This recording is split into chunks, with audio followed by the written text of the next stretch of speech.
Victoria Hall was a typical, bright, lively teenager.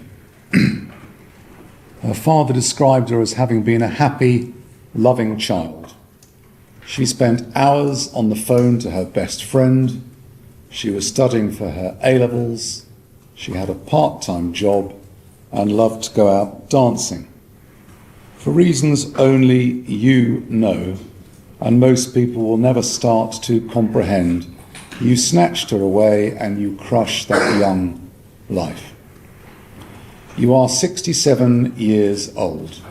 You are already serving a life sentence with a whole life order for 5 other murders of young women. The terms of imprisonment that I impose today will almost certainly make no difference.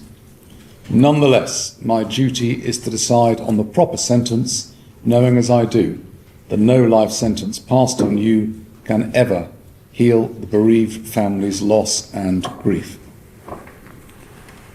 So buckle up, guys. Today we are stepping inside a courtroom where the weight of loss fills every word. The judge begins by painting a picture of Victoria Hall as a bright, ordinary teenager, full of life and plans, before turning directly to the man responsible. He reminds him that no sentence can undo what was done or heal the family's grief, but the court must still speak for the life that was stolen and the damage left behind.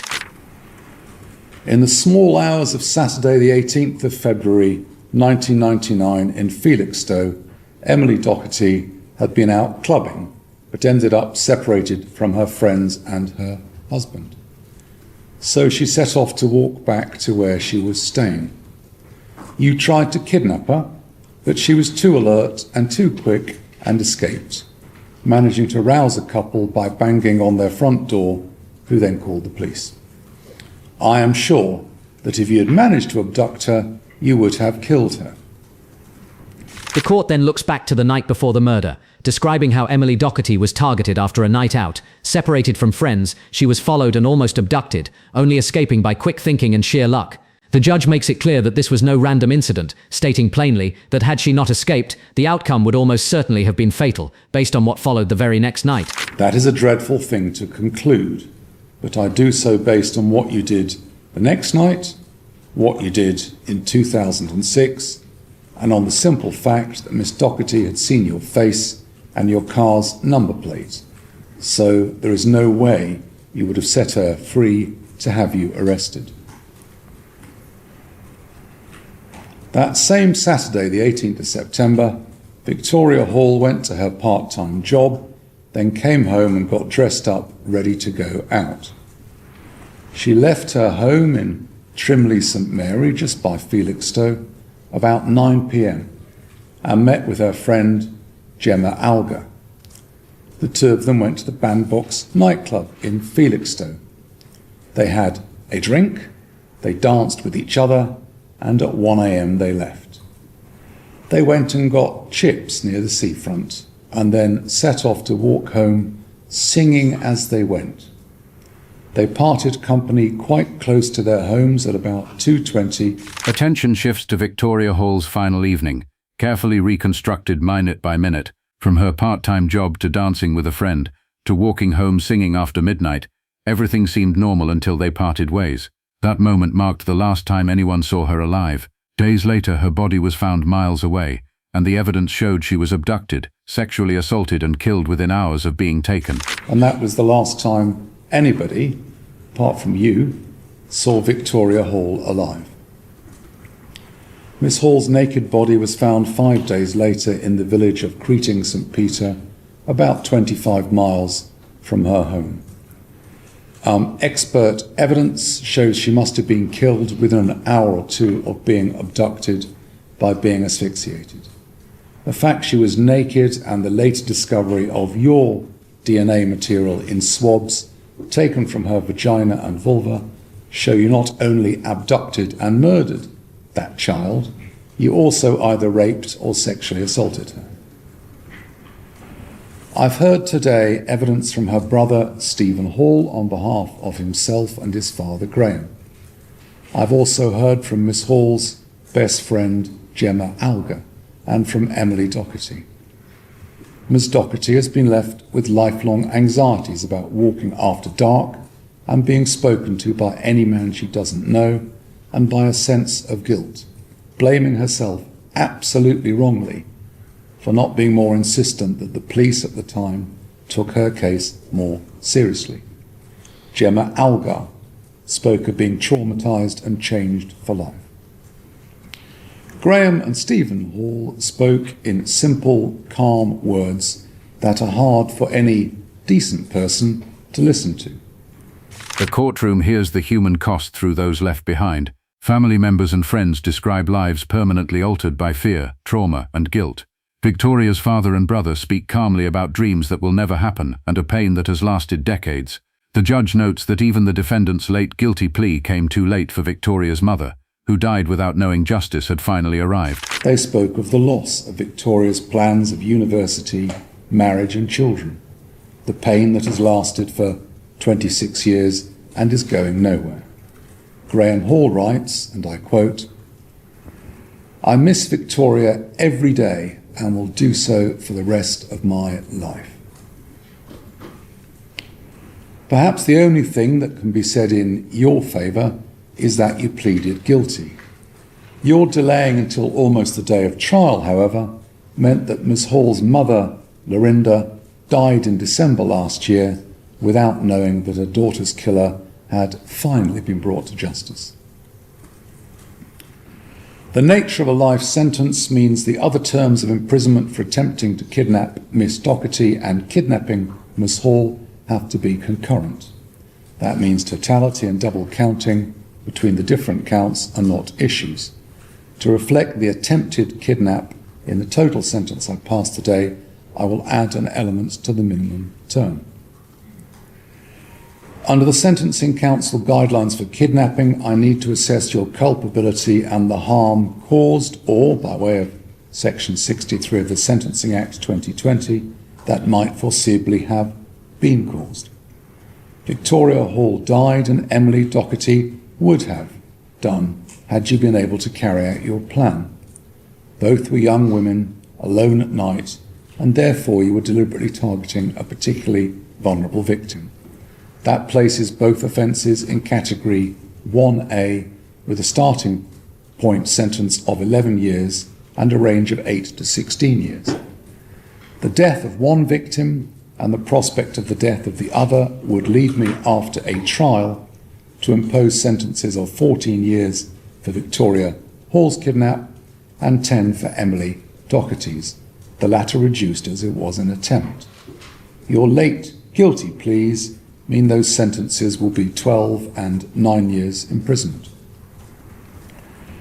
Guidance on the imposition of the mandatory life sentence minimum term is set out in Schedule 21 of the Sentencing Act 2020. I've considered the decision of the Court of Appeal in the case of Stewart, Cousins, Tustin and Hughes. I will not add to the length of these remarks by rehearsing what's set out with great clarity in that judgment, save to highlight 2 points. First, Schedule 21 must be applied in a flexible, not rigid way to achieve a just result. Second, whole life terms are a sentence of last resort for crimes of the greatest gravity, and if I am in any doubt about imposing such a sentence, a minimum term order is likely to be the correct disposal. These crimes were committed in 1999, which means I have to first consider what the minimum term should be under the modern day provisions of Schedule 21, then consider if I need to modify that term so as not to exceed that which the Secretary of State would have chosen under the law that was in place in 1999.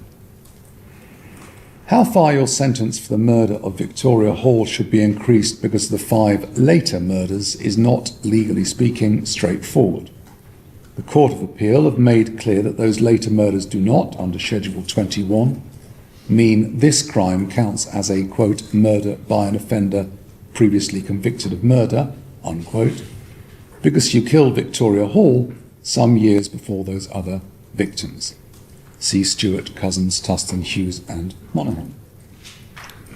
I am sure, however, that your situation must be made more serious by those killings, though I must be careful not to elevate this sentence to the extent I am punishing you again for offences that have already led to 5 life sentences. I would regard those crimes as relevant to the task I have to carry out today. And with respect, I have my doubts as to whether a previous decision of the Court of Appeal is properly understood as excluding that conclusion. And as a part of Archibald and the case of Darrigan are the relevant references. The Court of Appeal decision of Anneli Alderton expresses far more authoritatively than anything I say the same doubt about that understanding of Darrigan, but confirms that later offending can be relevant to a sentencing decision. If, and I stress if, I was just applying Schedule 21, I would have passed a whole life term, given 1, that schedule defines a child as anyone under 18, and the murder of a child involving the abduction of the child would normally be a case for that sentence. That applies here, as Victoria Hall was 17.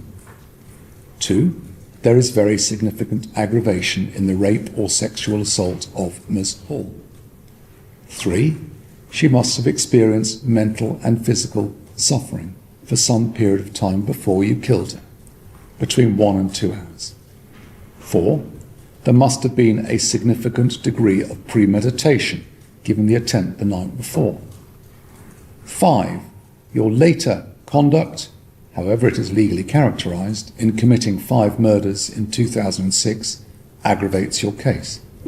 6, there is a need to add to your effective sentence to reflect the attempt to kidnap Emily Doherty the day before. I do not add to it for the kidnap of Miss Hall, as I've already taken that as an aggravating feature of her murder.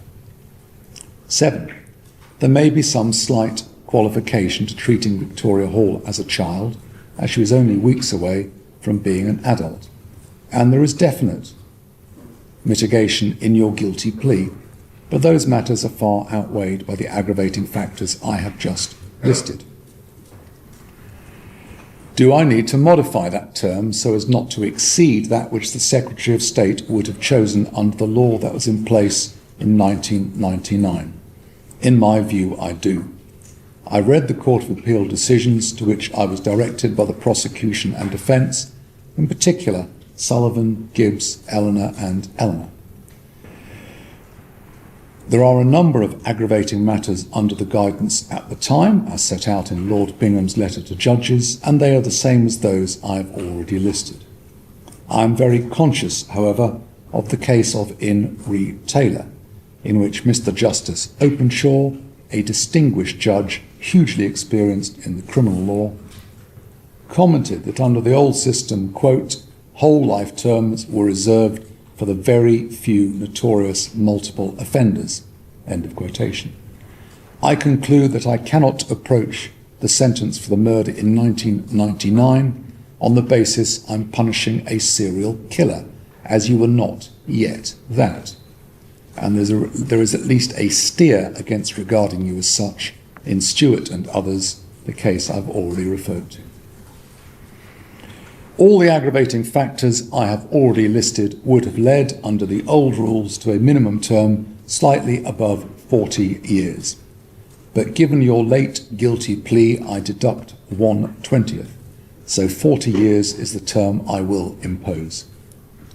Even if this was your only life sentence, given your obvious dangerousness and your age, it is extraordinarily unlikely you would ever be released.